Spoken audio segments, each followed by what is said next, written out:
Hi, it's Juris and welcome to Tattoo Shop Talk, and this will be a longer episode. I had a chance to talk with Lily Lou. Well, I'm more like you, I'm more on the listening side of the story. Still kind of long episode, it took me forever to edit. If at any point there's some subject that we talk about and you have more interested, head to Lily Lou's channel and most likely there is a video specifically explaining that subject. Check Lily Lou's channel out in general. There's a lot of information, a lot of stories from their life. Also there's a lot of videos explaining things and you get sort of a bit different perspective that you might have had just when you have heard some little bits and pieces and stories from internet. I must say, very addictive channel, and I'm very happy that I had a chance to have this conversation and have this talk and listen to all these stories, which I find is pretty interesting. If at any point you have anything to say, there's comment section down below. Use it, it's at your disposal. There's also all the links in the video description for web pages,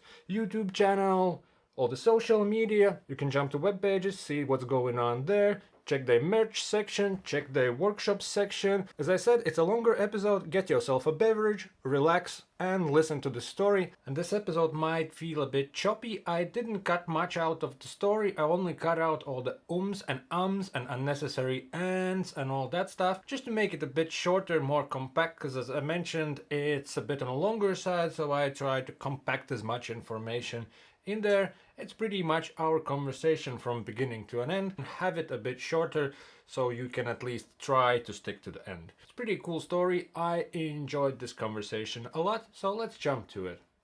Maybe we can start from, like, for those who don't know you, maybe you can introduce yourself to who are you now and your tattooing days, and then I want to ask how we got there.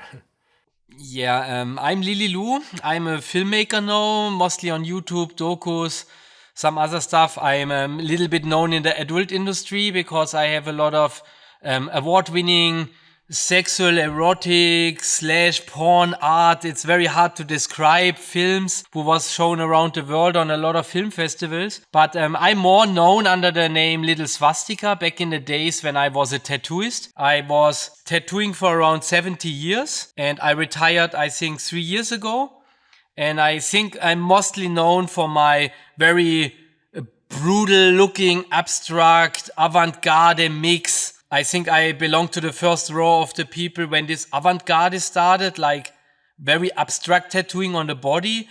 And I pretty much was the first who took like a mix of very traditional, very ritualistic elements, very heavy blackwork elements, very big coverage of the body. And on top of this, my very extreme lifestyle by myself, my very much dedication to body modification and to the subculture of body modification, to the subculture of tattooing, to this being on the edge of society kind of subculture thingy. And I kind of mixed all of this together to scramble like my style, which I'm very known in the world.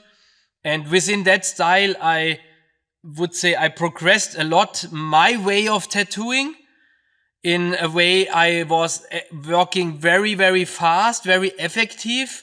I don't know, it was always a mix of the aesthetic, but also of the ritualistic aspect of pushing people to their border and to give them a more, I don't like the word spiritual, but a deeper experience within the tattoo session. So it's not only about the aesthetic, it's a lot about the confrontation with me, the confrontation with themselves when they come to me. Because I was very known for being very hard, very brutal, very painful. But I think I always say I was not more painful than other people's.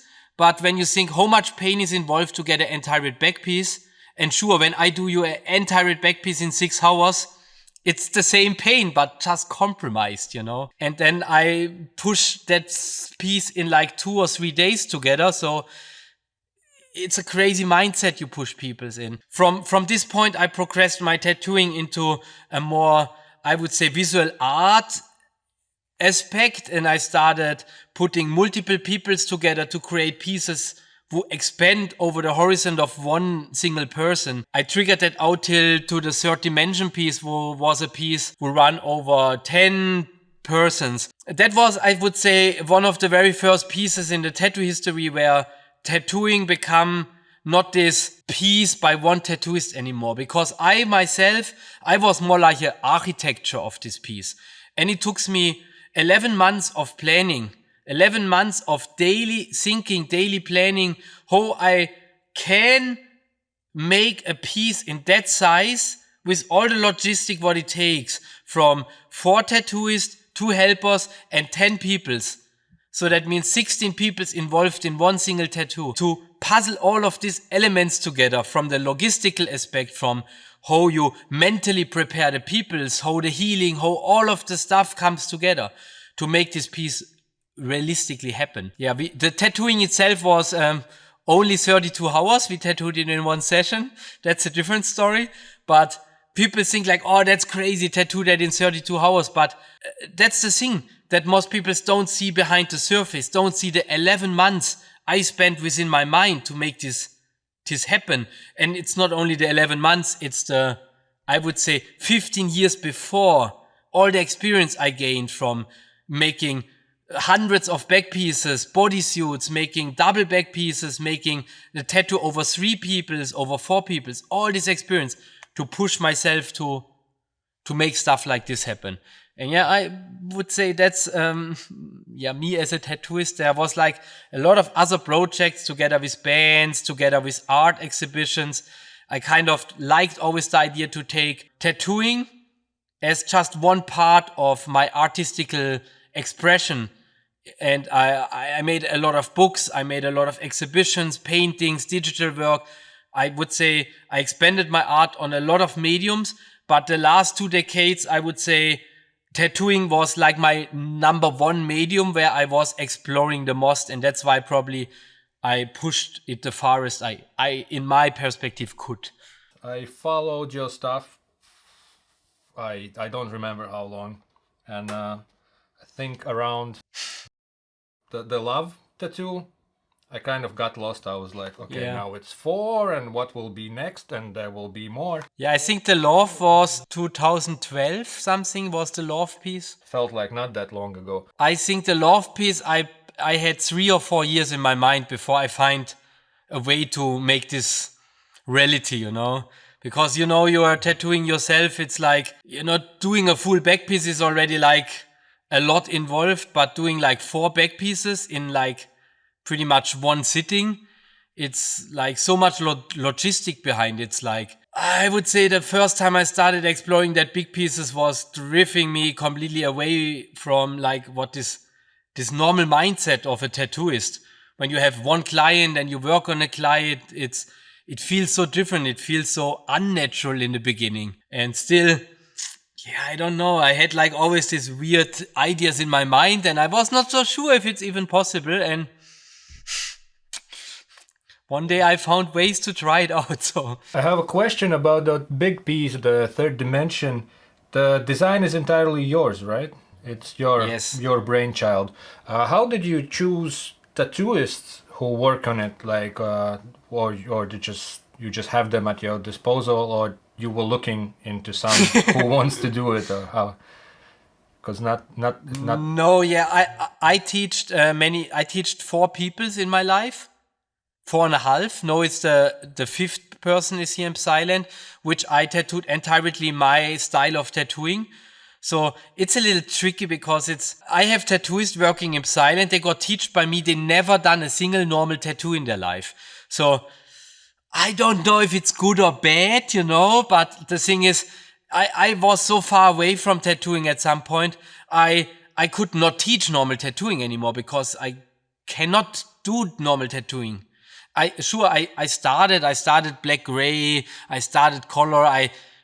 Like 20 years ago when I started tattooing, I tattooed everything, you know. People come in and you give them the tattoo, because back then tattooing was not as big as it's yet. So when you had a studio there was not so much studios, and you was happy about every client because it was still not super easy to make a living. And especially in the moment I decided I want to make only my style, I want to work only on back pieces, that was a time like that was ridiculous to make something like this. And it only worked because I have this punk skateboard attitude, and I was just like, fuck the money.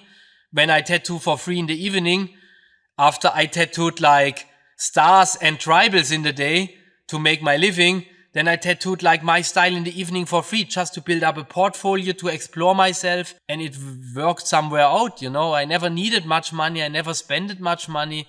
So I cared more about the pieces I could do. I cared more about exploring tattooing than about anything else. You started in like a regular shop, or it was your shop from the beginning? Yeah, it's a little, I'm this DIY culture. So I started tattooing myself when I was 14. When I was 15, I built myself a own tattoo machine out of a razor, like an electric hair cutter. And funny thing is, it was basically like a tattoo machine, but I was 15. That was before the internet. So I never in my life seen a tattoo machine. But just from, I make this by hand, and I find like an instrument who makes something like this, like a hair cutter. And then I put a pen with a needle through, and some sort ended up like a tattoo machine. I tattooed myself a lot with it. I started tattooing friends with it. Yeah, when I was 18, I was like, I tricked a little bit around. No, I think these days it's very easy to buy tattoo equipment and stuff. You buy it on Amazon, on eBay. I made one episode where we was buy the cheapest tattoo machines in the internet for like 16 euro, the full set. And I made a pretty solid tattoo with it. And then I spent €5 more, and I built very high quality machines out of it, just with some knowledge and like a few little parts. But back then I was go to the government when I was 18, and I tell them that I sell jewelry over the internet. That was, in that time, you had a 56K modem, you plugged in the telephone line. And then I got the paper, and with the paper that I have a business, I was able to buy tattoo equipment, because back then the shops who sell tattoo equipment, you need to show them a paper that you sell tattoo, that you some sort of business for this. You was not just able to buy it. And so with pretty much like my first money I gathered in my life, I already saved, and I was buy tattoo equipment, like a very cheap one, but still. Then I start tattooing. And I think when I was like 18, I searched for apprenticeship in a tattoo studio. I was in many tattoo studios. Then I worked like part-time for a couple of days in different tattoo studios in Germany. It was very crazy for me, because like in all the studios I was, there was like not good tattooists. And back then I tattooed half year, but I was already very good after half year, because I'm very artistically my full life. I paint all my life. Yeah, I was like in studios, I see like, holy shit, like they show me their best tattoos and they looked like horrible, you know? And I was like, I cannot learn something there. And then I was, on the other hand, I was like, man, when they can have a tattoo studio since 10 years, then fuck them, I make my own tattoo studio. I borrowed some money from friends, and with I think 19, I opened my first tattoo studio. It was like a normal shop, like you could walk in, get tattoos, I made tattoos, piercings. Yeah, I had it for like, I think 2 or 3 years. And then I'm already decided to close it and go into like a private gallery and make only my stuff. Which was the Swastika Freak shop? Yeah, that was like my very first, that was my normal tattoo studio. Yeah, on videos it doesn't look like normal. There's like skateboarding and ball pits and whatnot. Let's say it had a different progression. The Swastika Freak shop was still more normal, and then we kind of rebuilt it. We killed the name, we killed the homepages. The windows, we put newspaper, you know, like when you restaurate it. So, and that was it. We removed all the tattoo signs and we put newspaper in the window. That was my private gallery. And then we got really crazy inside. And I think for my artistically expression, it was a very important place, because it was around that time when I was close my shop with a really big middle finger to the tattoo industry, you know, because that was roughly the time when this tattoo show, this tattoo television shows pop up. And then a lot of the tattooists was, I know they drift so away from like this true spirit of tattooing, what it was for me, like this subculture of tattooing. And they was so much about making money and, you know, going on television. And even back then, because back then I was already look like very radical as a tattooist. And back then there was very little people looking like very, you know, with big, I had implants in my face. I had really big like piercings, facial tattoos. Really like 6-centimeter earlobes. There are a lot of television shows and stuff reached out to me, and I was always put my middle finger up to them. And I was like, fuck this shit. I closed my shop. I was go a little bit more underground, but I think it was a very good step because with me going more underground, it reached a completely different audience. And the people who was come to me was give me a lot more freedom. They just let go because it was this place was so mayhem. This was probably the most unprofessional tattoo studio you can ever imagine, you know. I mean, I would not say we was dirty because for me, I see this fancy tattooist with like all the fancy stuff in white, but then they don't have a bag over their tattoo machine, which the tattoo machine is like 3 centimeters to the bloody skin, you know. And I think what I care about white walls when I have the tattoo machine not covered from the blood. So it's always to say what is professional, what not. But I just declared myself as a non-professional, as a non-tattooist anymore. And that was give me, I think, the freedom to not care about the tattoo industry, to not care what they think about me, what they think about my tattoos, you know. And with that, I created a space for myself where there was no longer rules, you know. I don't care much about how the tattoos look, basically. Is that when the Fuck Tattoo Society brand came around, or that? Yeah, it was not a brand. It was more like a statement when I closed my shop. But it fucked off so many people in the industry.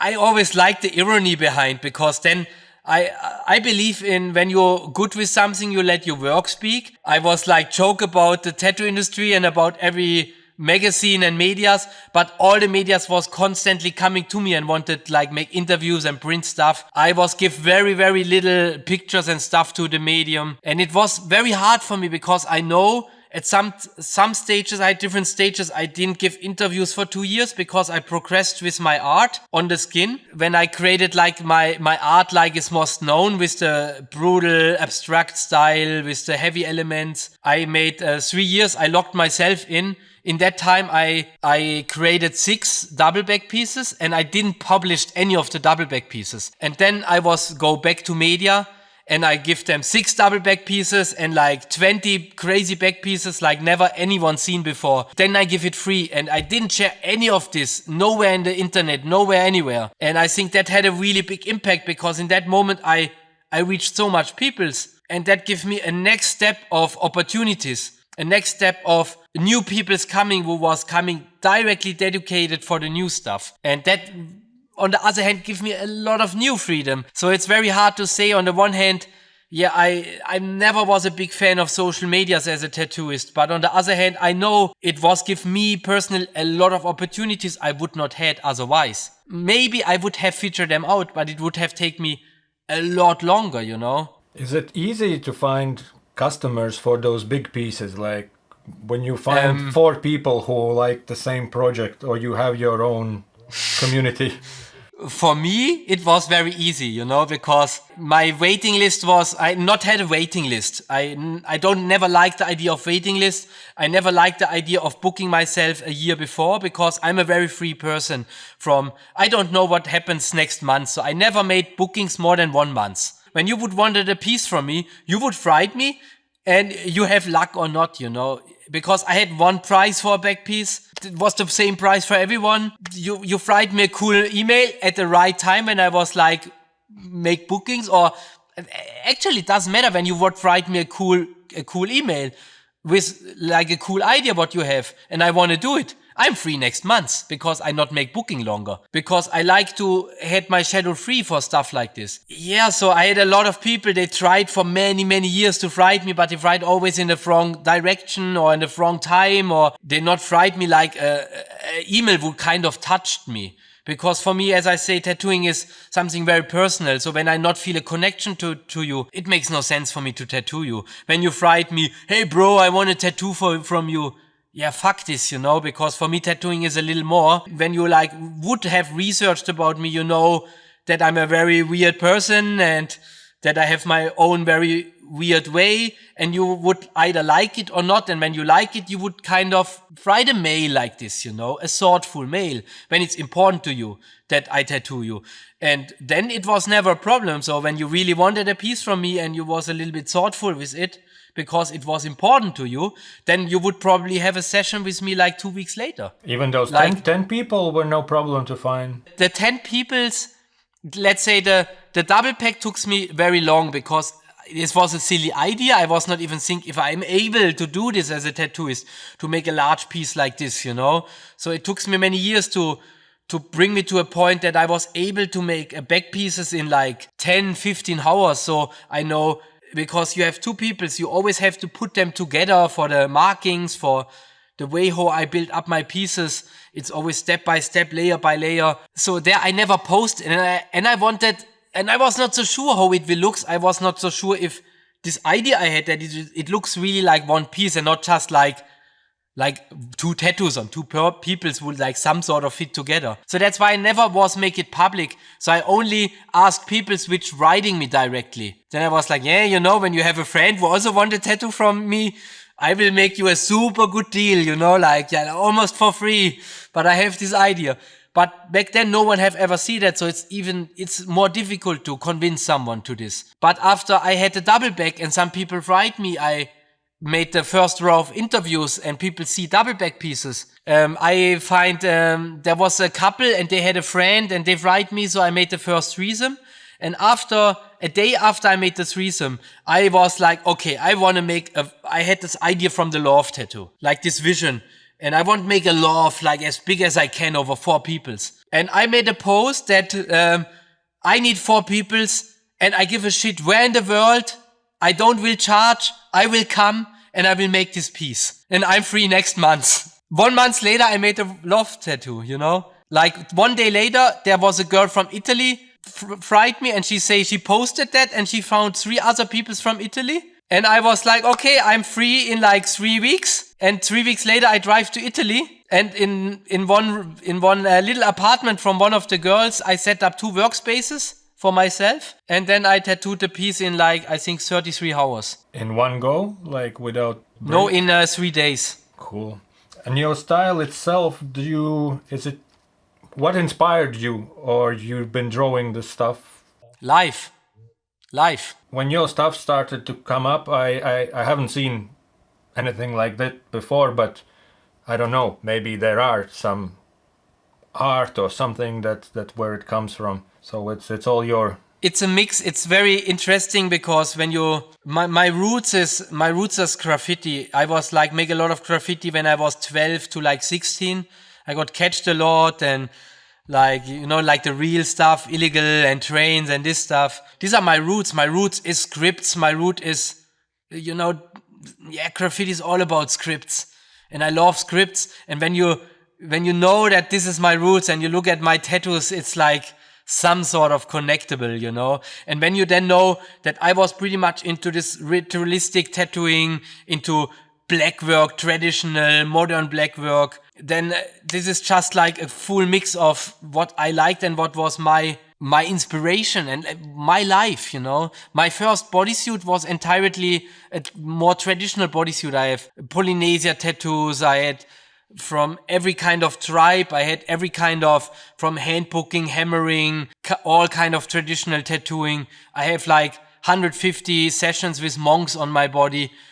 A lot of stuff like this, you know, because I do love this aspect of tattooing. I tried to mix everything together. It didn't make much sense in the beginning, but that was me and it don't need much sense, you know. And how does it progress? Because I watched some of your videos and you were talking that you were first tattooing some symbols like Tibetan, maybe? I might be wrong. And then later on you stopped doing those symbols and that type of stuff.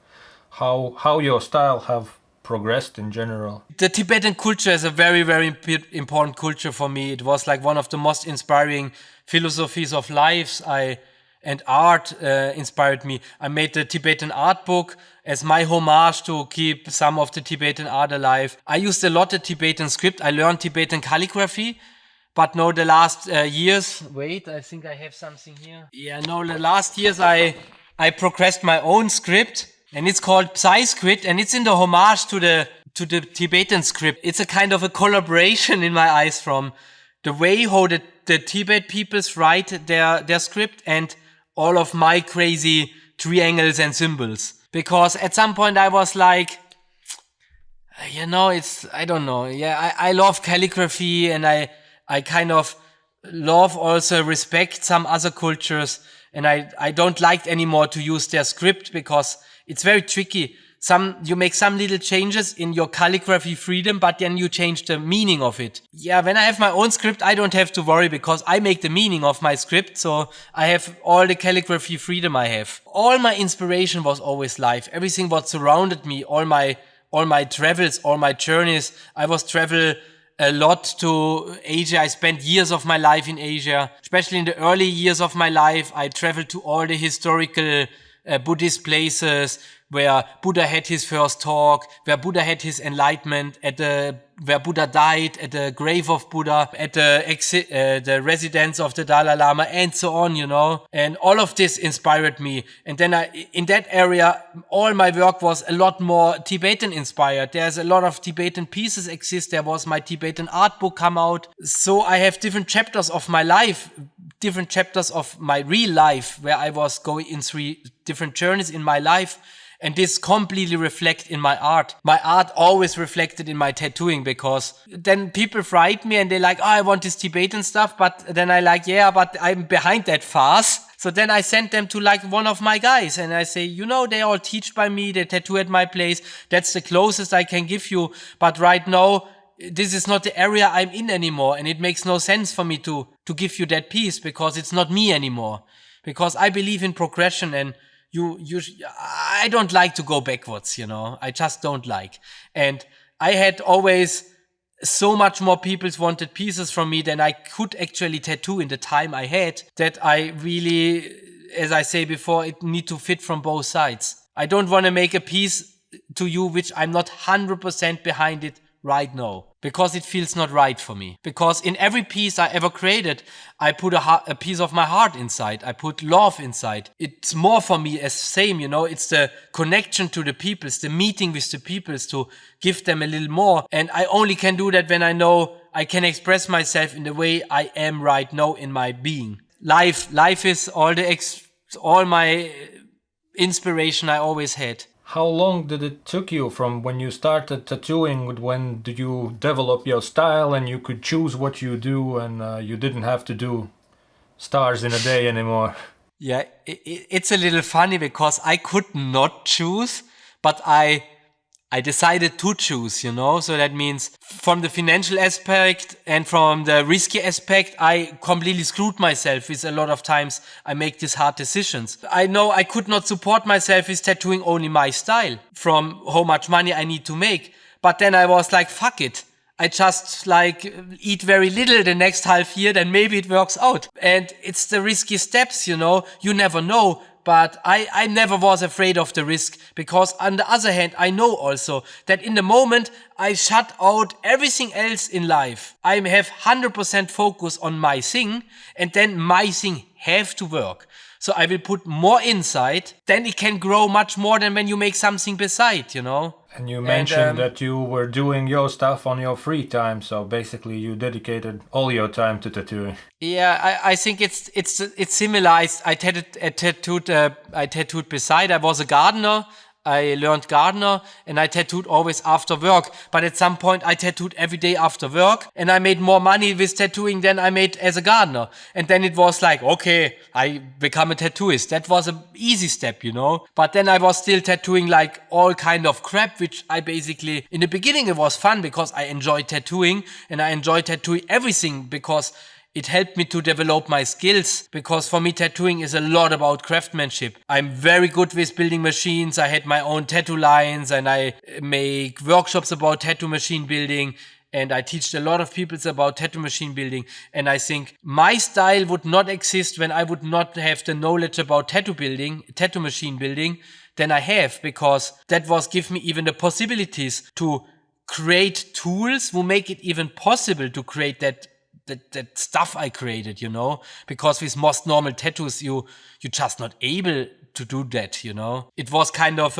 I progressed with my tools. Like every craftsmanship, you get better skills, you get better tools, and with that, you progress. And I think the financial aspect, I worry so much about, I am very down to earth. I like this punk skateboard guy. I love to sleep on the street, sleep on the beach, sleep outside till these days. Right now we live since 1.5 months in a tent in the garden, because that's just me, So what you need to live, I don't. Was there anything It's okay. that you figured out yourself when you were learning about tattooing or machine building that would have been a lot easier if somebody told you that? Or like, Yeah, sometimes there's some silly things. it's not so easy to say, because I also believe that when you are self-taught, you are so much more free to experiment. That's why when I teach my guys, I never really teach them. I guide them because I wanted that they find their own way. I cannot say, this is how you make black. We have a lot of people here in Thailand who makes really good black work, and they all tattoo black different. Only just because it works for me doesn't mean it works for you. I can teach you how to build a machine and how to change certain aspects of a machine that they run more like this or more like this. You have to figure the rest out by yourself. And in the moment I would teach, or I got taught, this is how it's done, most people, probably include me, would be like staying in that path. And it's so much more difficult to break out of that box compared to when you have no one tell you anything, because then you just experiment everything. So from this point, I have to say I'm very happy that I never started an apprenticeship and never had anyone teach me much. That was give me the freedom to completely explore. Sure, you fuck up a lot, but that's how you get better, you learn. And you said it's only coil machines in your shop, or you use some Dan Cuban types or something like... No, I use only coil machines. Everyone here, it's only coil machines because I'm very, very straightforward, old school tattoo guy, like no tattoos on the hands when you not have your body, this kind of only coil machines. I don't like... I'm not much in a tattoo studio these days, but when I passed the tattoo studio and there would be tattooing without sound, I would hate that. But it's still my place, so... I thought I saw on some of the tattoo videos on your channel that it was something looked like Dan Cuban's machine or something. Not really pen, but I couldn't really pick up, is it? No, the only person who know officially have a rotary is my daughter, because she got 1 cent, like a pink tattoo pen. Nice. Do you do anything in tattoo shop? Do you run it, or you look after it, or it's living its own life? Yeah, let's say I own it, but that's pretty much it. I kind of, I don't like to be the boss, kind of. So we have this different policy. It's more like a club. Everybody's voice is the same. So my voice is also only one voice. I teach them, and I like the idea to not have a tattoo shop, to have more here. I teach not only the tattoo aspect of my style, I teach the ritualistic aspect, everything around, the full package, the full experience people have. I like that, like my peoples who got taught here, who live here, who are dedicated to this place as much as I am, they have the same rights, and it's theirs, I don't want to give them rules, because I love to see them explore. I love 10 times more to see them explore in new ways than to always do what I done. Because I'm also not done always the same. When you look at my career as tattooist, you see the different epochs of me exploring completely new fields, and my style completely changed.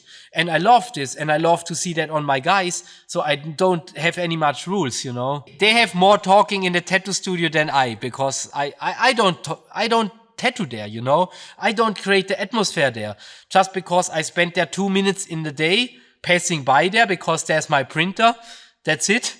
Then I should not influence there too much, I believe, because they're all grown-ups, they all make their own thing, and I like this. Did you have a name for your style, what you did, or it was just your style? Yeah, the thing is, it's called Kritzel Kratzel, we call it. What does it translate as anything, or it's just... It is what it is. Yeah, it's like a childish word, because when my daughter was younger, she always was joking about me that I not really can tattoo. I make only kritzel kratzel. And that's like the kids say when you make like... We kind of use that symbol when we talk to somebody about this style. We usually like, oh, it's this stuff, because I can't describe it, Yeah, it's kind of like the German word for like... Or it's not a real word, it's not exist. But when you say it, then people understand what it means, like... And then I made one of my biggest exhibition. I was called Kritzel Kratzel as a joke to this. And out of this, we start calling it like this. But I think the thing is, I never liked that it got a style. It was my art and that's it. And I was like, not live so much in social media and stuff. But then I start having a lot of people copying it and call it different names and different that. And then it got more popular under a lot of other names. And we never named it. So, and under the line, I give a crap, I mean, it's completely at some point it's out of your hand. In the beginning, I was really pissed off when people was steal it, but I had a lot of people, they come here, they got tattooed in Psyland, they got tattooed by me, then they use the style, they present it like what we do here, but like in a way that they really fucked up the clients, that they not treat the clients cool, that they give a shit about the clients, that they care more about making money and be cool and stuff. And on the other hand, they lie then, they was tell that they got teached here by me, or some others, they publish it and say they don't even know us, but they was tattooed here, so it's like there was a lot of very crazy bad stories behind, but after many years I just give a crap, Does that happen a lot? Yeah, that happened a lot, at some point they're like copycats, they charged more for making bad copies of what we do here than that my tattooist here charge, and then people come here to cover it later. It's really ridiculous. And on the other hand, I know I inspired a lot of good tattooists out there. I know I inspired a lot of people in a good way. A lot of modern tattooists to maybe rethink a little bit about the old values of tattooing, not directly tattoo the necks and faces. See a little bit more the personal and spiritual side behind of tattooing. I know I was also inspiring a lot of artists in a good way. So, it's all the downside, I think, when you create something what people's not seen before and you touch a lot of people's with your art. It's good and bad. For me as an artist, it brings me nothing to complain and cry about that people copy my stuff. And on the other hand, then I had so much discussion with people. They say, yeah, it's also a big part of respect and this and that. And I I don't know, At some point, it doesn't matter. I don't care much about respect, I never wanted respect. I never wanted tolerance, especially not from society. So I really don't care, I'm pretty much a nihilist. I don't even care much about what I created. And, I make stuff because I have the urge to do it, because it's some sort of in my mind and I want to do it, but not for any other sake than to have it done, to move on to the next step. I not can say to have peace up there, because I never have, because there's always the next ridiculous idea waiting. But that's me and it works, and I mean... So I saw your video where you were not fans of, don't want to put it in names, but it was about guys. And yeah, the problem with the is I know them all personally, because they was all big fans of mine, and some I meet, some got tattooed here, some was on exhibition. The problem is I know a lot from the back end. I know a lot of people who was there and how they treat the peoples, and that is not the right way, Because I know I done a lot of crazy shit with peoples. They stay in my place. We have our own guest house here because I like to be part of the healing. I be part of the aftercare. I want that they have a healed piece and a healed experience, and not just fuck them up and throw them out and they get an infection and no one cares. And a lot of other bad shit, that puts a bad reflection of what this is for me, what this kritzel, this heavy, brutal stuff is. It's, I call it always the softness within this brutality, because people's who got tattooed a lot by me, they all love to come here. They scare their shit because they know that's the most pain they ever suffer, but they love to come because that's the way of ritual I created, because you love to do it, but you fucking scared, because I will break you, but I break you with all my love. I break you because I want that you progress as a person, that you get stronger with that, and not just to polish my ego, or to go to Vice or to some other fancy media to just be famous or whatever. This is a very spiritual, personal journey you go with the peoples, and you have to take care of their mind, because when you put someone in such a vulnerable state of pain, you have to be very gentle with them. That's how I know it sounds very weird, because I was not gentle with my machine, but I always was gentle with my presence as a person within the session and how I guide them through the days. And that was for me more important than the visual, more important than anything else, And that's why a lot of these copycats who made this public in a way like this, it's not cool. When you treat people like shit, they're not mentally strong. They not sit down like this and you can do that with them, But when I know I bring people in a healthy mindset, in a healthy place, I can push them 3 days through without anything and they make a fucking back piece. And they don't believe they done it. But this part that you sit there and you don't, after like 10 minutes of tattooing, you 100% sure you will never can do that. And 3 days later, you walk out here with a back piece. That is what changes you, because that is give you strength for the rest of your life. That is what I love the most about all of this, And that's why I have a big problem with people not being inspired, is people taking this and sell it at something different, or and it's a bad reputation just for what it is. And I think it scares away a lot of people.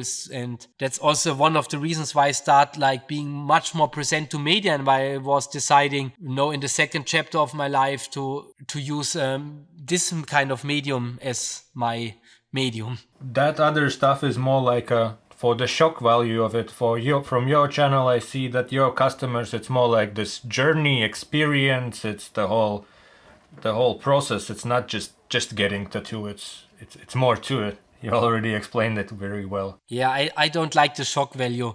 And I think a lot of people don't understand. They think when someone look like me, he likes the shock value. But I live in nowhere land and spend my free time in the forest and really away from people. I just don't like people. I don't like society. And back the days when I look like this, people was go on the other side of the street. But no, time changed. No, there's all this tolerance, and people, they see someone like me and they want to make a selfie with me. I not look like this because of that. And also, even when you go and you search for little swastika, when you look at what you find in the web, you will see you find almost no picture of little swastika. There's 3 or 4 pictures, and it's always the same picture, because I was never published much about me. All of what I created was not about how I look. How I look, it's just my journey. And sure, when you come to me, I guide you through a heavy session. I survived more heavy session than you ever can imagine. I survived more crazy rituals than you ever can imagine. So pretty simple to trust me then, It's like the same, you go to a shaman and he drink 5,000 times ayahuasca. He knows what he does. Compared to you go someone, he drink never ayahuasca. I would not trust that bitch, And for me, it's the same. I hate untattooed tattooist, How you want to tell someone like it is when you don't know it? How you want to tell someone about how painful is what certain space when you don't know it? I know I had every space on my body tattooed at least 2 times. So I fucking know. It's fucking painful. Yeah, untattooed tattooists, that's interesting. About where it comes from, I like on your videos that you are very strict about face tattoos, hand tattoos, same with eye tattoos. You are very that's a risky business, and that's the end of the journey. You don't start with hands, you don't start with face. Where is that philosophy coming from? Because now many start with... Yeah, I mean, it's back in the old days, it was more normal, or? But also it was you get I remember when I started my first tattoo on my finger, there was this tinny feel free I had here. And everybody was freaking out, You will never get a normal job. And I was fucking gardener, And they already told me I will not get a job as a gardener anymore. But that was a different time. So I think all of this goes together with the different time. But I think still, this is the end of the journey, Because, it's like this. I love this ruined your life sentence stuff. Because, I ruin your life when I tattoo your face. But I'm not, Because I know when you're ready for this kind of life, you have a lot more benefits from this life than when you have a life where you're trapped in normal society. But for this, it needs a lot of time to progress, and you need to be ready for the step. You have to earn that step, I don't like shortcuts, because shortcuts, doesn't matter where, bring you nowhere in life. Yeah, I like to honor that old values. It's very important for me, and I don't care if people can laser it off or whatever. That's then I know that people, when we don't do it, they go somewhere else. But I don't care. I sleep good, I give a shit if an 18-year-old get his eyeballs tattooed. But I care if I do it. It's very simple as it is, because I will not do it. Just as simple as it is. No one can make me to do anything. I mean, that's why we choose this path, like that no one tell us what we do. You've done some, obviously I've seen the eyeball tattoo. Have you done other stuff like piercings, body modifications and that part? When I started, I made a lot of piercings, and I especially made piercings in the beginning because it's also... I was getting into piercings and I had a lot of piercings in my life. So, and DIY, so I made most of the piercings myself because I anyway don't had money. And when I made my first studio, piercings was also a big part of making some money to live. And I started making body modification because I also was a lot into body modification.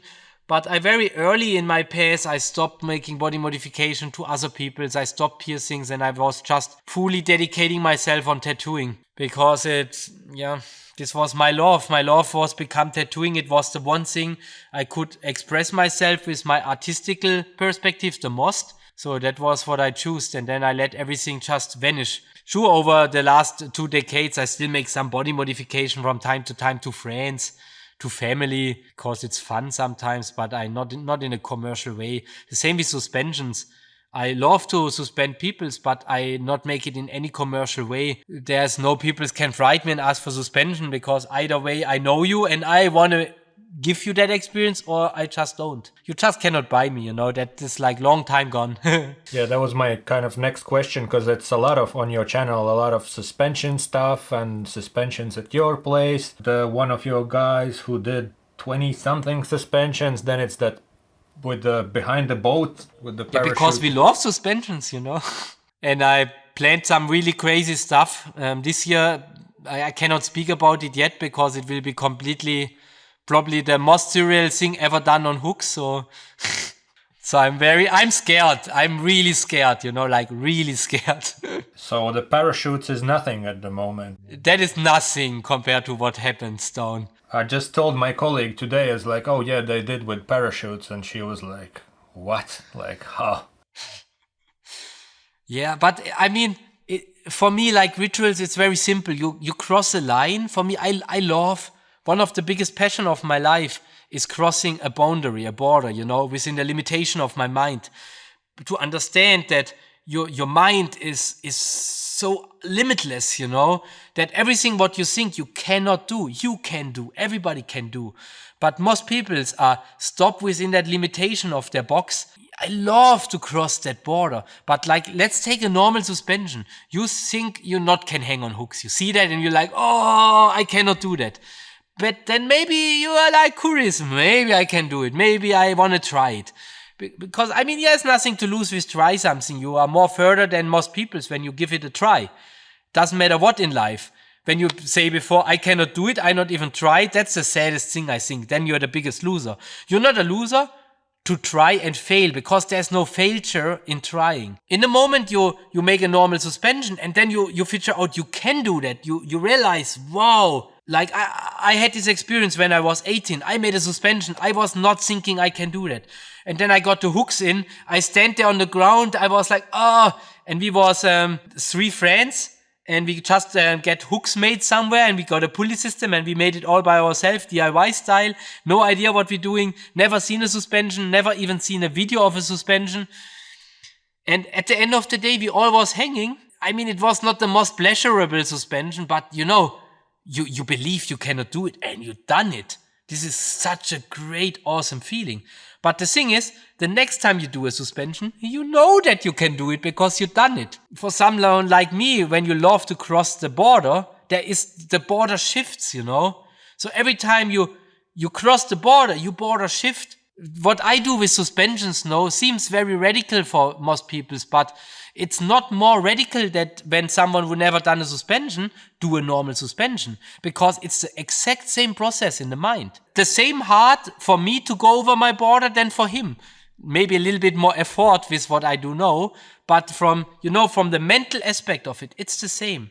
I make no difference with that. I've tried 2 easy suspensions. One was in the back, 4 hooks. And I was surprised how scary it was to get off the ground and then you just hanging and okay. And then I tried knees on 2 on each side. It was interesting, but I wasn't pushing any boundaries. I just wanted to see what's going on, and I think that's enough for me. But that's pushing a boundary already. When you know what's going on, if you can do it, that's 100% what it is, you know? Yeah, I not say it's like there's a lot of people do suspensions and they just enjoy it, or they have the meditative aspect, the fun aspect, if there's so much different things. But for me, I love to rituals to push myself out of my comfort zone. I just love it, you know? I think the only moments in life I really experience real true freedom is when I push boundaries, because I step into something I have no idea where it steps me. But you also like to take people throughout different rituals. I've seen on their videos. No, not people's. Friends and people okay, I really know and I'm close with, because it's very, very personal to push someone very far.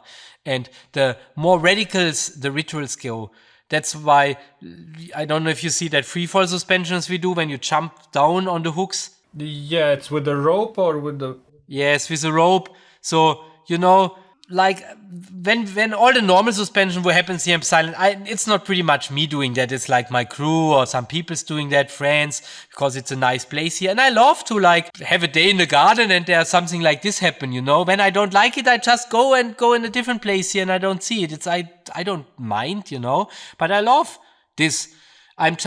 For me, it's something very personal and I do it only with very close friends. On the other hand, I love to push people far. So when it comes, like as an example, to the freefall, there it's not me pushing like normal people's trying suspension. I take people's like me who have make 15 years of suspensions and tried out everything, and I bring them to a point that they poo their pants. You know, that's like pushing a different kind of people to the next level, kind of. But also for this, I made a lot of jumps, a lot of crazy stuff, so it's for them also more easy to trust me. And, you know, you can easier guide them through this because, yeah, I don't know. That's experiences in my life who was completely break me. Like you stand on a cliff. I jumped from 70 meter in Russia. And you stand there and you can't believe how much you fucking scared, you know? And you cramp your body, you don't sleep for like 1 week before. It's like crazy what it does with you. And it's crazy how that changes you after. And I love this experience and I love to give that to not peoples, but to like very few, you know? The ones who are ready, who earned it, you know? It's the same. You just... what it is. Yeah, I get sweaty palms just looking all those jumps and everything. I'm like, ooh. Yeah, me too, you know. I'm like very scared of height. So yeah, me too. But the more you're scared, the better it gets, you know. It's also another thing that when you see that stuff online, you think, okay, that's just crazy people. But when you see your channel, you know that it's not just people who do crazy stuff for sake of doing it. It's people doing to take a next step. They sort of grow, it's the experience and all that stuff. But when you just see random clips, it gives very different impression. That's the main reason why I started this journey, especially on YouTube, because for me, you look for body modification, you look for the radical stuff, and it always shows you the same. It shows you, this shock value thing, people just want to be extreme. But yeah, most people don't, you know. I don't want to be extreme. It's just my part of progression, and I'm in this journey for 20 years, you know. I'm pushing my own borders for 20 years. That's just my logical next step. It's not to be more radical.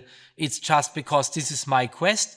And I love to show that beauty behind that journey, the experience, that normal peoples, that, you know, most of the peoples who do that, in my eyes, the peoples I show, I work with, they are all normal people. They are more normal than most people out there in my eyes. When you hear from some media or some forums something about you or previous you, it's always something like either shocking or there was like, I remember there was a picture of you after some tattoo session and then there was like paper towels on the floor. And everyone was like, oh, bag hygiene, look at him doing and working like this. But when you watch your channel, you see the shop is like tattoo shop. Everything is covered, everything needs to be done. And then if it's some sort of bigger session and people know what they got into, it makes total sense. But when you see those a little glimpse of information on some random forums, it looks like, oh, okay. But I have to admit, because there was so much tales about me and like weird stories and stuff. And I was like, give a shit. I was always think it's funny. So we always, when something like this happened, we kind of triggered this a little bit. Instead of giving like value information, I was more like this, fuck the tattoo society, fuck them. Like what you say with the paper towels, I have this clip on my channel where I think it's called Death of Chris, we called it. It's when we made an entire back piece in 74 minutes. It was a very close friend. We closed the shop and we planned this also for many, many months. And it was a crazy ritual, and it was one of my very best friends, a friend. And I made a lot of crazy rituals with him, psychedelic rituals, ayahuasca, crazy suspension hook stuff, mix it all together. He's like me, a very mentally strong person.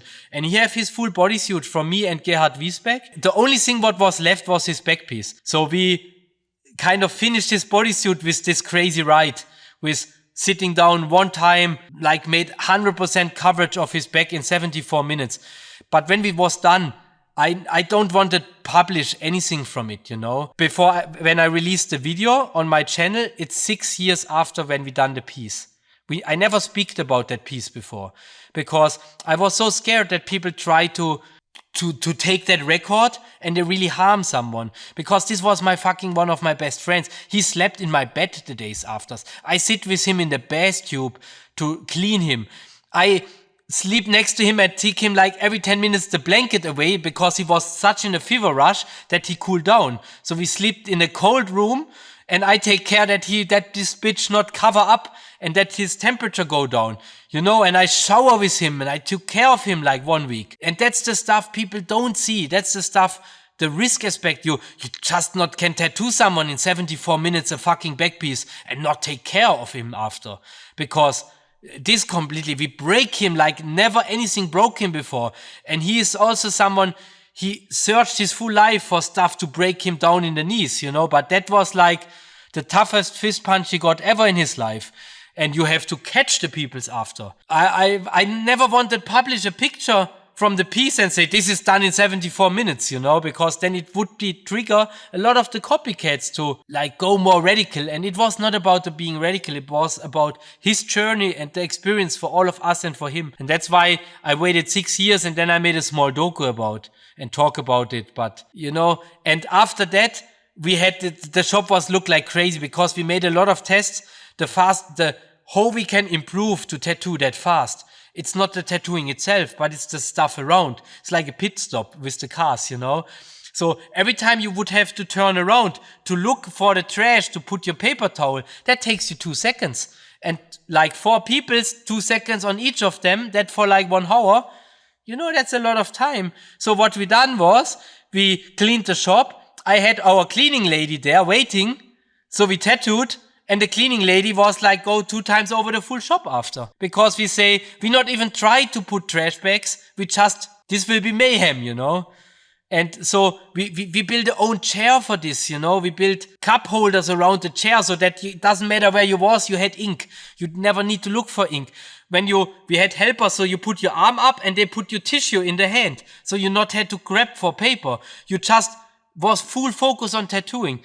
So we maximized everything out. We was 4 tattooists tattoo on the back, but we planned 2 days of choreography with pens, how we work through the back piece, that we not on each other way. And I had to go around the full back to make the design, to make all the design elements, while all the guys was filling out the parts. So we put the stencil with henna a week before, so that we can practice all the stuff without putting always the stencil on. That was so much involved behind of this to just make a back piece. So it's also the same. It's not 74 minutes because it took me a half year of planning and practicing different stuff to find ways how we can really make the fastest way possible something like this. And then you need a person who is strong enough to make this for the healing.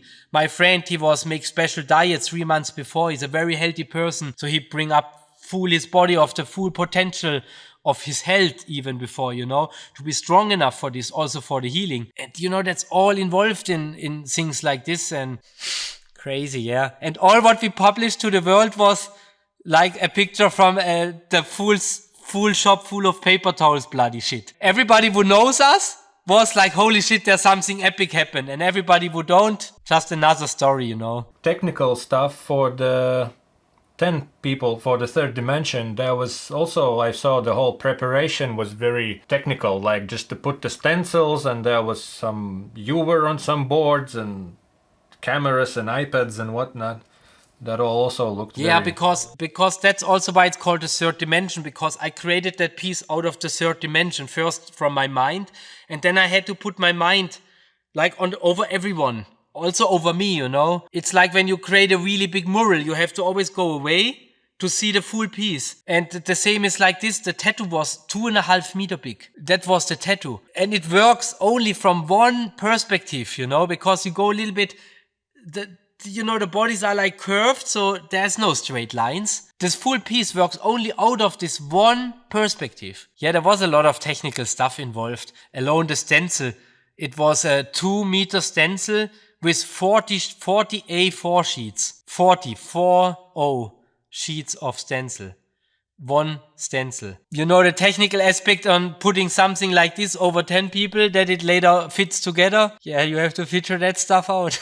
Is there something in tattooing now that you look at and you're like, nah, this is too much, or nothing can surprise you? The thing is, I honestly have to say, I really not look much into tattooing. I not even see much what my guys do. I pretty much follow not anyone anymore. I have tattooists who are my friends, and most of my friends are tattooists, you know. No, I spend a lot more time with filmmaker friends because this is my new passion. Or what means my new passion? I edited my first films when I was 14. I think my first YouTube video, I was like 16 or 17 when I published that. Like very, very old. And I start photography with like 13 and 14. So like it's not a new medium for me. I don't know. It's like very tricky for me. I have a few tattooists which I see sometimes some work who really flashed me. Like really. But it's not happens much. I have to say 10 years ago, there was a lot happened. You see like tattooists, they blow your mind, you know. But for me, the last 10 years, I think it seems more like tattooists become like this rock star generation. And they care more about polished Instagram image than about like really progressing their work. I have to say the average of a good tattoo is so high now. You know, you see everywhere good tattoos. But a good tattoo is not an outstanding tattoo.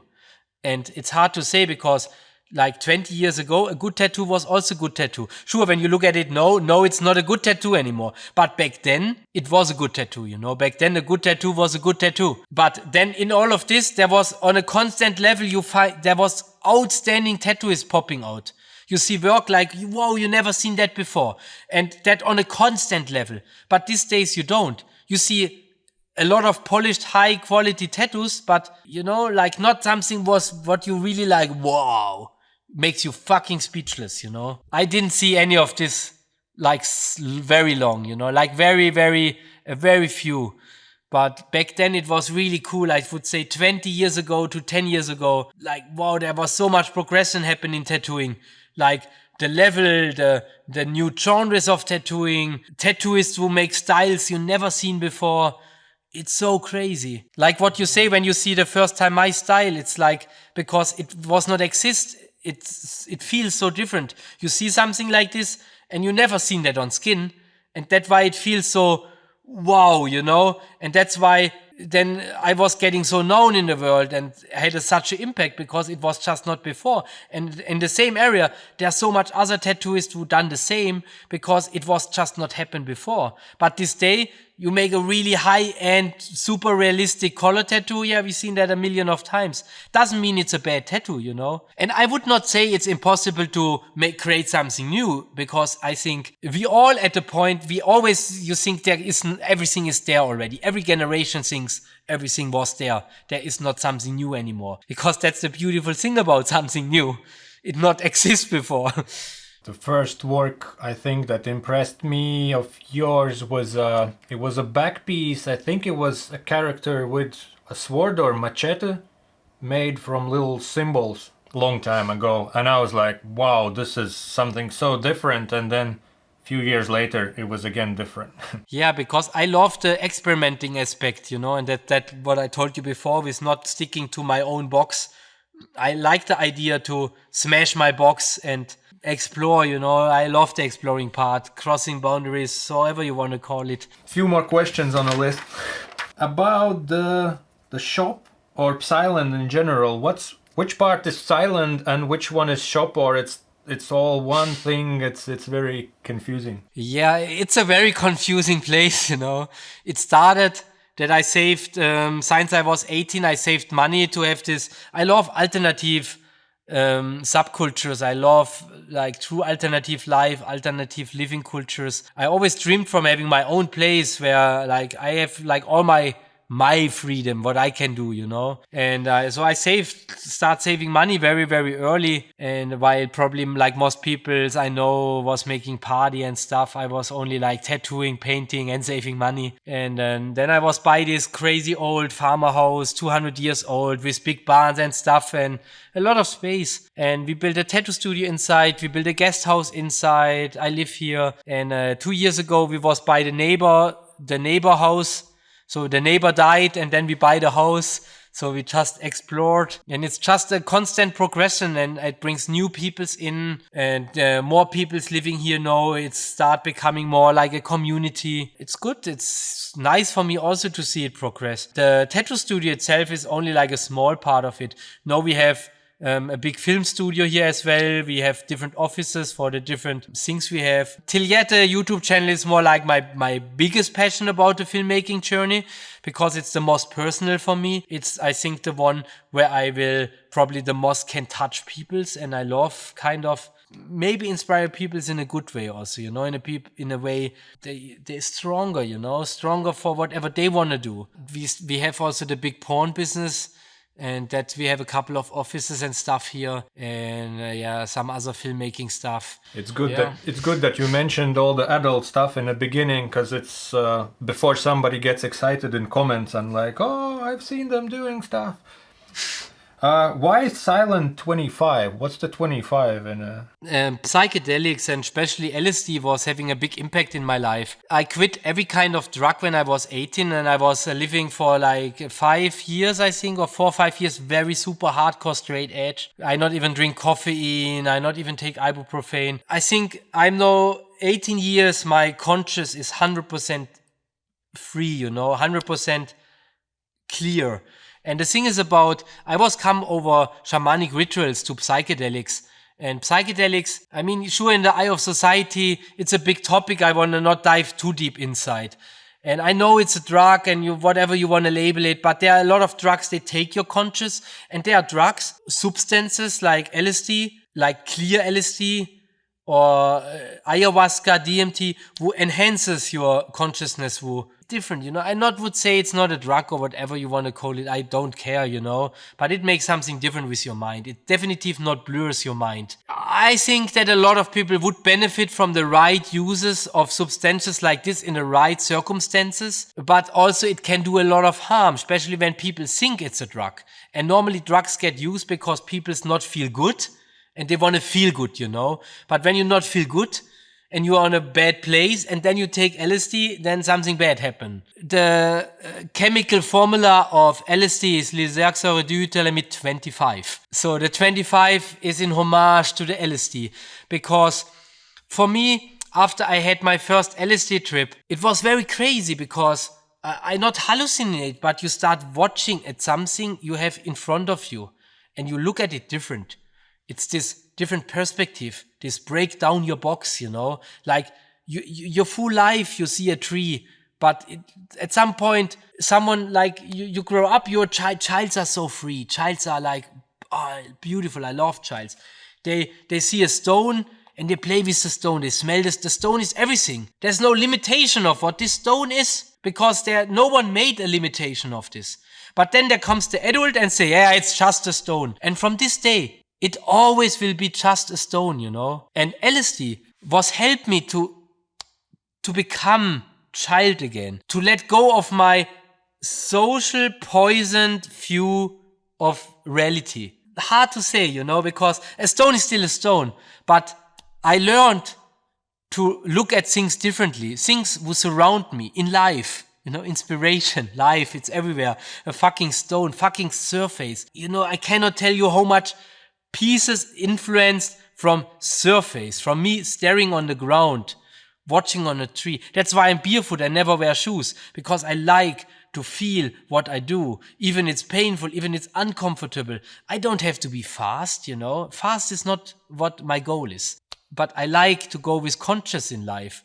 I love to see and embrace what surrounds me. And I think that's something a lot of people lost. This daily stuff, that love, that joy in this fucking stone, And that is what the 25 stands for me, It stands for the psychedelic thought. And the psychedelic thought, it's not related to the usage of psychedelic substances. No, I had my wild times, when I was like pushing the limits and so on. But no, these days I don't take much psychedelics anymore, because I'm now in a different part of life. But I still every day is a psychedelic day for me, because every day I take my surroundings with an open mind, and I love to see what happens next to me, I love to sit in the ground and touch the grass. And this is 100% psychedelic to me. And you don't need substances. And that is something, it influenced me a lot, the same like rituals influenced me a lot. And all this way, how I pushed my own boundaries was 100%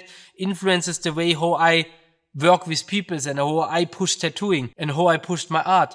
And the same psychedelics. Psychedelics was, opened me to like look at things differently, Cool. So cool. That's why I have it on my head.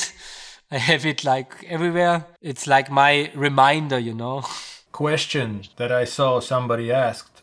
Do you have your head tattooed as well, or not under dreadlocks? Yeah, everything. So when did that happen? When did you have... It took us like 4 or 5 sessions, and we tattooed through the hair. Okay. Impressive. No, stupid. Well, with all your experience from you start and you stop tattooing and you progressed in many ways, what would you recommend to anyone considering to get into tattooing as a profession? Somebody who's like, I want to be a tattooist. I would say first thing, get a lot of tattoos. Yeah, I don't know. I think these days becoming a tattooist is such an overrated job. Everybody won't be a tattooist now, without really have a lot of understanding what it means to be a tattooist. They see all this rockstar tattooist, and they think, oh, that's an easy life and this and that. But I think they would benefit a lot from spending a lot of time in a tattoo studio, get tattooed a lot, hang around there, like maybe ask to help there a little bit, and to get a little bit more inside perspective of it, Then I meet so much people, they like, I want to become a tattooist. And I like, and what you paint? Oh, I don't paint. And they're like, how that makes sense, Yeah, I think when you want to become whatever you want to be, you can. I 100% believe that. You can be whatever you want to be. You just have to be dedicated and you really want it. Even when you cannot paint, you can become a really good tattooist and a really good painter, but then you just have to do it a lot, And I think these days it's easier than ever to be a tattooist. You get yourself equipment, you tattoo on your legs. I tattooed half of my body myself in the first layer because it was free skin to practice, huh? And then my friends see that I made some good tattoos on my legs, and then they wanted tattoos also on their legs. And so on, huh? I think some of my stuff that's on my legs is still in my portfolio somewhere. Yeah, it's pretty easy now. There's YouTube videos, YouTube channels who teach tattooing. Yeah, tattooing becomes easier than ever to learn tattooing. Or somebody can buy one of your guides. Yeah, I created a couple of workshops. Also, as I say before I don't like to be that old grumpy guy, and I think you don't stop anyone. When someone really learns something, he will learn it, And when I can do my part of that, it end up being better, then why not, As example, I made a suspension workshop also. And I was like, 20 years ago, almost like I find a way to suspend by myself without like any of this, what we have now. So everybody who really want to do suspensions, they can do it like easy these days. So if I make a workshop or not, it changed nothing. But when there's someone who really want to make this, but he won't make it in the best way possible with the most information he can get, then it's a good thing that he finds some value somewhere, that he finds some workshop or something. Because that's the peoples I think I want to reach. The peoples who want to do it better. Because the peoples do it anyway. But there are the peoples who do it anyway and give a shit, and then there are peoples who want to do it anyway and want to do it at best as possible. How does it work with your workshops? What happens when you buy one? You watch it multiple times? Yeah, it belongs you forever. I sell them on a different web shop platforms. The biggest one is Udemy. There you can you get them for roughly between 12 and 15 euro usually. They're a lot on discount. And then on my own homepage, I think I sell them for 25 euro for one. But I sell all my workshops together for 108 euro. So it's 11 workshops. It's a basic of tattooing, advanced tattooing.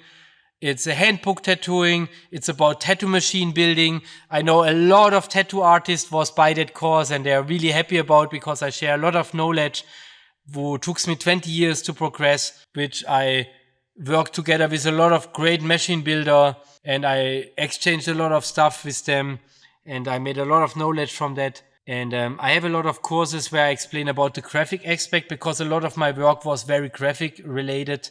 I have a mandala workshop, or you make crazy mandalas, abstract motifs, and so on. All kind of around the topic of tattooing. Yeah, I was looking at the coil machine thing because I just don't have a time now, but I have a bunch of them. I don't use them. They are now decorations, but I was like, maybe it's about time to learn. And it's not expensive because you see some courses that are $300 and this is 15 to 25. No, I don't like this kind of, because as I say, when you really want to learn something, I not want to make you stop because of money. And on the machine building workshop, I was buying machines who cost, I think, 6 euro, one machine. And I make really good machines out of it. Machines was probably 400 or 500 euro now. Just from... There you go. from what you can do with it, when you know what you do. Yeah, then I saw on your webpage the merch section is also very huge. Yeah, kind of. It was grow over many years and we have so much people come here and for me it's not really merch, it's more like my own clothing line. It's all super high quality clothing. I always like this, you buy one hoodie and you wear it for very long. Then I like to have my own stuff printed and then people really love the quality and everybody was happy, give a little more money and have really good quality. Then we start selling more and more stuff and kind of it was getting bigger and bigger. Yeah, so there's clothing, there's prints, there's artworks, there's pendants and a lot of stuff. I'm very long in this, and right now we are into making a completely new web shop. It will be probably in a couple of months online. We never planned to have a big web shop, and then we got a small web shop, and now we have so much articles, and it's very hard, the logistic part of us. It brings very little income, and it's so much work, so that's why we now decided we set up everything completely new. We will invest a little money in a completely new backup system, the software, the programming, have a big storage here, have completely post integration and so on, a lot of weird business stuff I'm really not a fan from. But on the other hand, it's so nice, it's so much people around the world wear my stuff which I designed and they are really happy about the quality and order again and again and again. So it kind of makes me happy, and why not? And 2 more questions. The obvious one, why did you stop tattooing? Is there a simple answer to that? Because I watched a bunch of videos and it's a very long story. Actually, right now we work on a bigger doku episode. I work together with a very known filmmaker from Sweden, which we probably release in a month or 1 or 2 months latest, where I completely talk about how I stopped and all the reasons behind. But it's basically, with these borders to cross and stuff. And at some point, I was pushed tattooing very far, And you don't forget, it's a medium. It involves human minds, human people. So every time I pushed my art on the skin that far, It involved a lot of people, it involved a lot of minds. And the bigger and the more crazy it gets, the more risky it gets also. The personal aspect is very important to me. So I know it's also a different experience to be part of something like very big. It's also risky, So I not really want to push it that far anymore. And even I had some ideas. The third dimension 10 people's project would look like kindergarten next to it, But I was also very scared to push it that far, because I'm not sure if it's healthy anymore. I'm not sure if the 10-person piece is healthy, That's why when I made the four peoples, I was knowing that's stupid. What means stupid? But that's already pushing it very far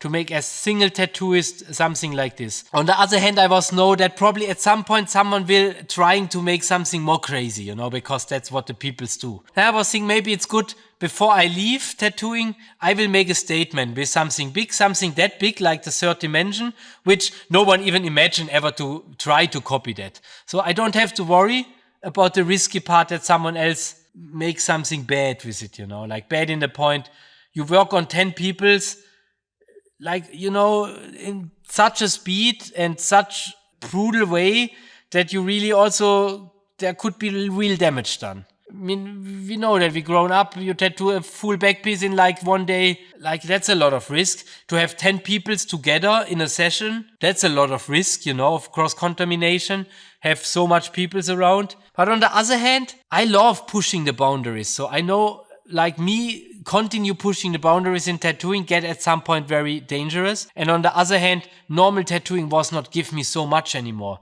Sure, I love the sessions with peoples, but it felt like I was on the top of the hill, I don't like success, I don't like the glory. I like to be on the ground and fight for my path. And on the other hand, I had always so much peoples would tell me that I just had luck and I had talent and blah, blah, blah, because when I was then speak like everybody can do everything, then I heard stuff like this. And I have to say, I never in my life got anything, I got kicked out from my parents with 15. I earned every fucking cent I made in my life. And while everybody was partying, people's consuming drugs, alcohol, cigarettes, I was working, I was tattooing, I was painting all night. I dedicated my life to what I created. And that's why I was pushed that far, because I just put so much hours in, so much time, so much love, everything. And I hate that people always say you had talent, you had luck. So I always like the idea to start something different and be successful with that. Because that will completely prove the point that you really can do everything what you want and you can go as far as you want. So when did you start and when did you stop?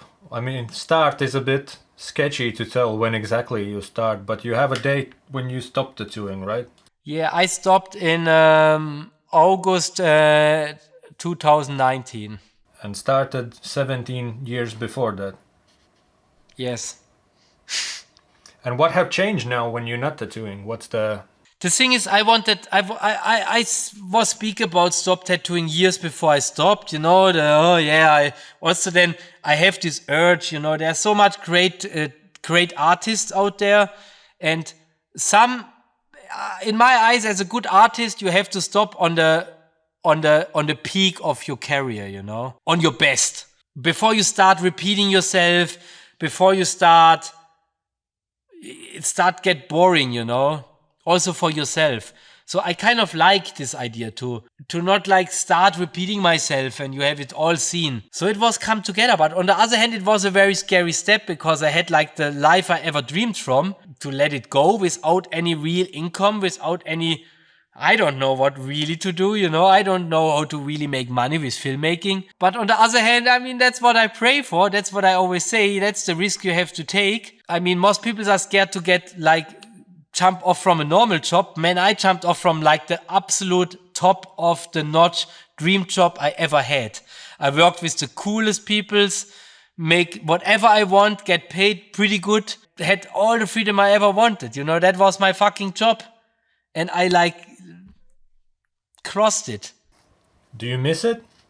No. It's good. I don't like to look back, I don't think about if I miss it, because when I move on, I move on. I think that's a problem a lot of people have. They hang so much on the past. I don't care about the past. It's part of me. It's part of the one I am today, but I don't think about it. The only thing is my only reminder. This is my tattoo machine. There's a whole episode of you talking about it when you just made it. I watched that one. And I have to say, this was one of the craziest rituals of my life, because this was a surreal experience. Because it was like, I mean, it's this one machine. I made pretty much all my big projects. I tattooed the last 10 years of my life with only one machine, because I like the minimal aspects of stuff. But to really destroy it, that was really like I buried little swastika on that day. And I was only with my daughter, with my wife, and with like 4 or 5 really good friends. And I looked on the machine, and I remember the first time I looked on the machine, and it's like, then there's like this 17 years of unrealistically mayhem in it, and so much people know all this crazy stuff from me. I probably only 50% of the crazy stuff I did, people know about. Because a lot of the real crazy stuff, it's secret, because it's for the peoples, and for me, it's not the stuff who will ever be on public or ever will speak about. Then you look at this, and it's a full lifetime you have there in your hands, and you'll know you let this go. But on the other hand, I let this go to have the same journey again with a camera, So I let go from this. It's not a sad thing. It's a fucking beautiful thing, because it makes room for something new. Yeah, to start again, to have the same experience again, to not repeat myself, not for anyone else, for me, to not make, if I now make 200 back pieces more or less, it doesn't matter, I made probably 1,000 back pieces at least, without anything else included, with 200 of bodysuits and whatever. That's at some point, it doesn't matter if you make 50, 100 back pieces more. It doesn't matter anymore. It's repeating. And this was creating an empty void for myself. I need to fill, because I'm a person, I like to be productive and creative. So I created a big void in my life, which I have to fill now. And a question about your names. How did you, first of all, little swastika, just for those who don't know that swastika is not only a bad symbol. And then how did you come up with that name and your name now? Yeah, I kind of not come up with the name. Just friends called me like this, because I'm very small, so that's why little. And swastika, because I used a lot of swastikas everywhere.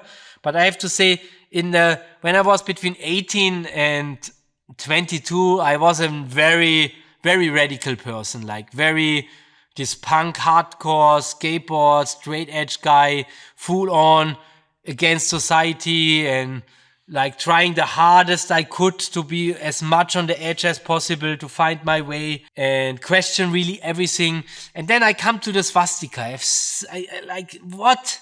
And then you stand and you think like, oh, I can be that old. Think only that the swastika is a Nazi symbol, but it has so much roots still in the days, You go to somewhere in Asia, it's everywhere, but you feel so blind, because we speak 6 weeks about Hitler and the Nazis in school, but not 1 minute about the symbol, and that it's not only a swastika symbol, a Nazi symbol. And you realize how blind you are, how blind you get like raised up, because society, school, kindergarten, media, they make you see what they want you to see. And when they don't want that you see the real origin, you don't. I liked that it's such a confrontal symbol, and because I liked in that time to be very confrontal with people, to make them question everything, and to put my middle finger higher than ever.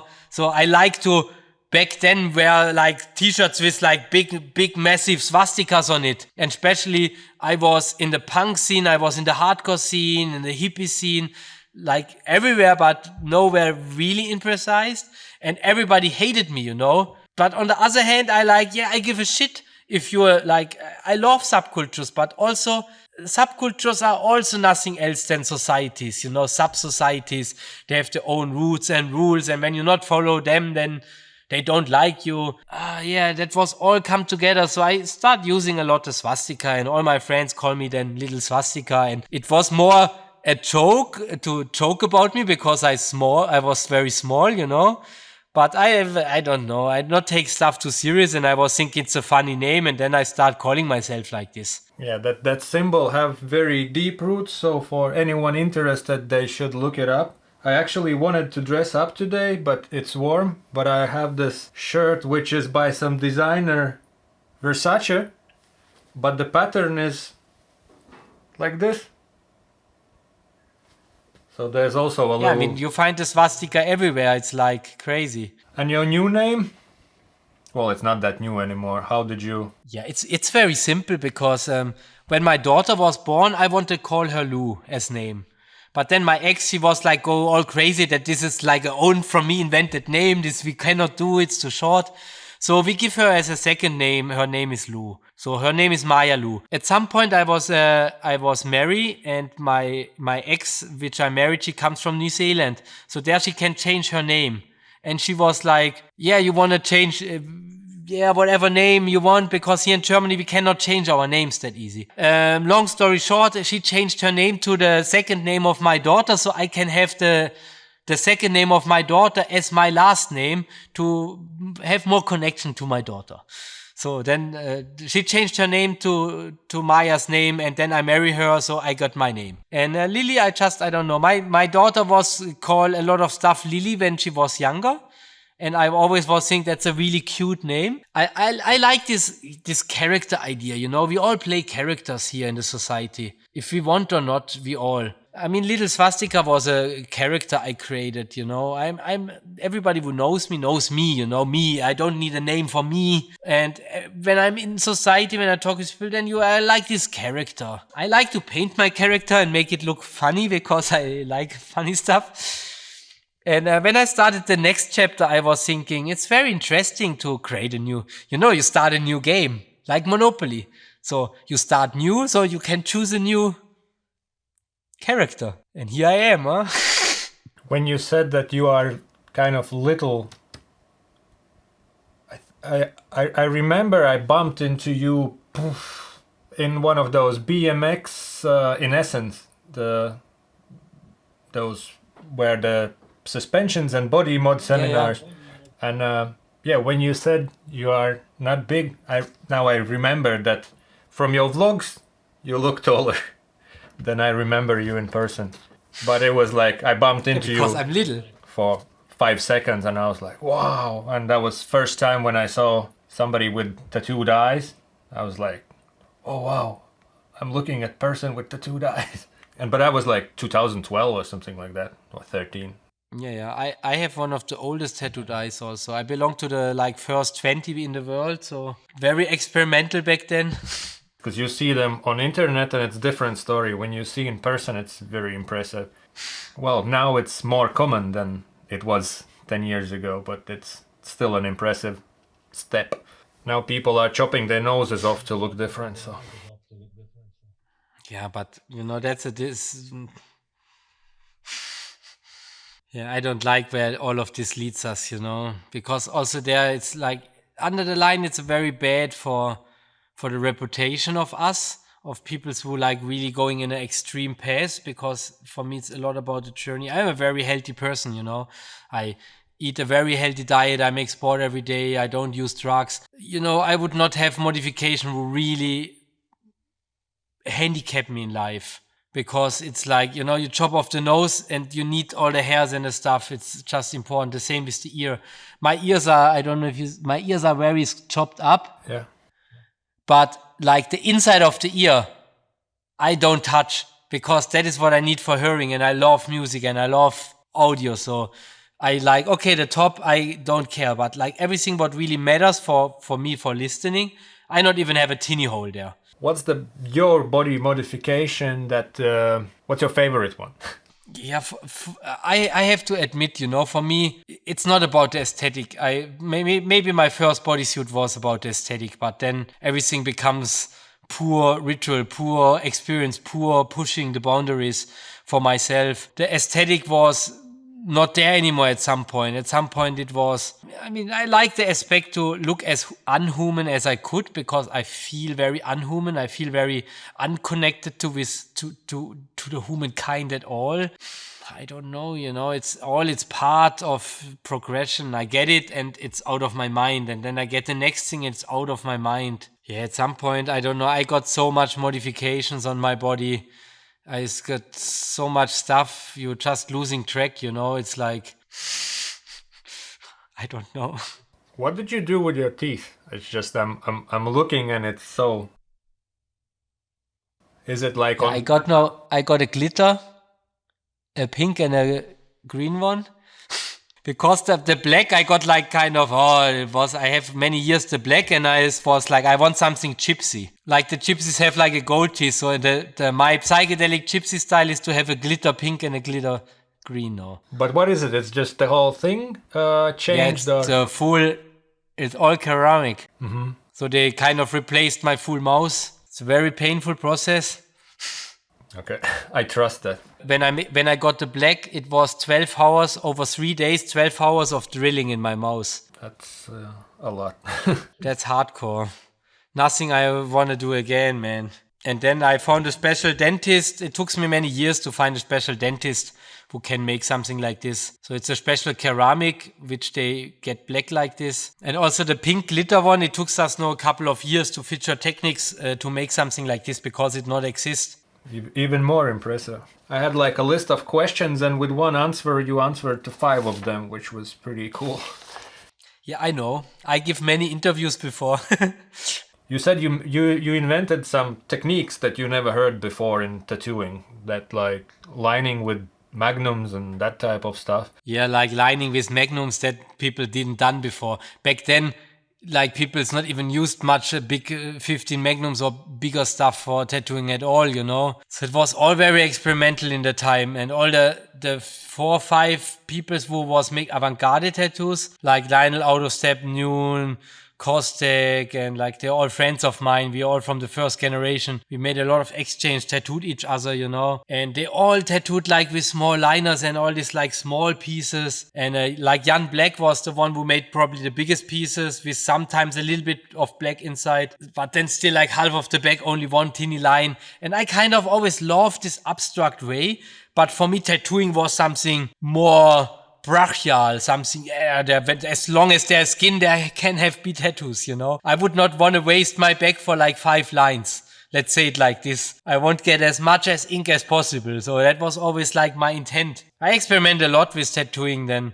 I invented like the fingernail tattoo, like it's get injected. I like invented the uvula tattoo, like inside the throat and some kind of weird stuff like this, The fingernail, you said you injected? Yeah, because there are some people's tattoo when you lose the nail, they tattoo it, but a lot of the times it grows out. I have my fingernails tattooed. I show you that for about, I think 10 years. It's like this, so. That stuff probably will need light. Yeah, but you see the inside, the uvula is I tattooed with some techniques. There you could never reach that with a machine anymore, so. I didn't know about that stuff. And on your channel, you can see there's a lot of videos, people talking about that you basically tattooed every part of human body. It all can be tattooed, eh? Why not?